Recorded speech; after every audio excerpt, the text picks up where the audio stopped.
Assalamualaikum warahmatullahi wabarakatuh. Shalom, Om Swastiastu, Namo Buddhaya, salam kebajikan. Perkenalkan, saya di sini Anggita Widya Asmara, NIM 81114191157. Pada kesempatan kali ini saya akan menjelaskan mengenai otonomi daerah, kemudian bagaimana perkembangan otonomi daerah di Indonesia saat ini, lalu apa tanggapan dan solusi dari saya. Yang pertama, saya akan menjelaskan mengenai apa itu pengertian dari otonomi daerah. Otonomi daerah sendiri diatur dalam Undang-Undang Nomor 23 Tahun 2014. Di sana dijelaskan mengenai definisi dari otonomi daerah.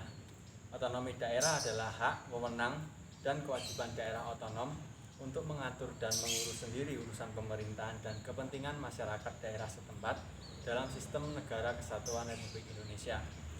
Tentu perlu kita ketahui bersama bahwa otonomi daerah di Indonesia ini mengalami pasang surut.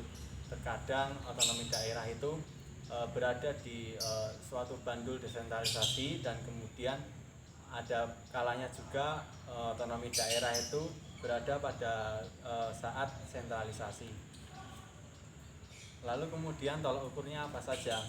Menurut Rustan Amarullah, seorang peneliti dari Pusat Pelatihan dan Pengembangan dan Kajian Desentralisasi dan Otonomi Daerah Lembaga Administrasi Negara, terdapat 11 tolak ukur yang dapat kita gunakan untuk menilai apakah otonomi daerah di suatu daerah itu sudah berjalan sesuai dengan apa yang kita harapkan.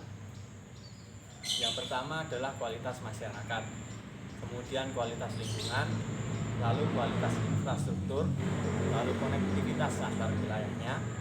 Yang kelima adalah perkembangan IT-nya, lalu yang keenam penanganan permasalahan perkembangan perkotaan, seperti contoh sampah, lalu kemudian permasalahan polusi, dan juga permasalahan kemacetan. Yang ketujuh adalah perkembangan potensi unggulan daerah, seperti agrikultur, lalu kemudian ada pariwisata, dan juga seni budaya. Lalu selanjutnya ada kemajuan pembangunan desa. Ini perlu kita gunakan juga untuk menilai. Lalu ada kualitas dari birokrasi, lalu ada pelayanan publik, dan yang terakhir dan menurut saya paling penting adalah bagaimana kepala daerahnya, apakah kemudian kapasitasnya mumpuni, lalu memiliki visi yang baik, atau justru malah membuat daerah itu kurang optimal dalam pengimplementasian otonomi daerah. Nah, lalu bagaimana kemudian keadaannya sekarang? Jika melihat dari tolak-tolak ukur tadi, bisa dikatakan otonomi daerah itu kurang dapat dimaksimalkan atau implementasinya masih jauh dari kata layak. Jika kita lihat dari konektivitas wilayah, seperti contoh di Boyolali ini, lalu jika kita bergeser ke Boyolali Utara, itu kita dapat temukan jalannya itu kurang baik, lalu akses untuk ke internetnya juga kurang baik. Nah, contoh-contoh seperti itu yang membuat kita sadar dan harus kita pahami bahwa implementasi dari otonomi daerah di Indonesia ini, saya rasa juga sama ya seperti apa yang ada di Boyolali, itu kurang optimal dan masih kurang efektif. Maka dari itu kita perlu sinergitas, kemudian kerjasama serta rasa optimisme agar implementasi dari otonomi daerah itu dapat berjalan dengan maksimal.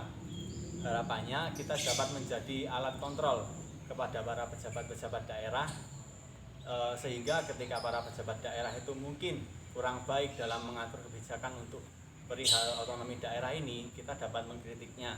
Jangan sampai kita mendengar berita bahwa anggaran suatu daerah mengenai belanja pegawai itu lebih dari 50%. Nah, itu justru sangat memilukan, karena pada dasarnya otonomi daerah itu dibangun, dirancang untuk mensejahterakan kepentingan urusan daerah setempat dan juga mensejahterakan masyarakat setempat. Mungkin demikian dari saya. Ada kurang dan lebihnya saya mohon maaf. Wassalamualaikum warahmatullahi wabarakatuh.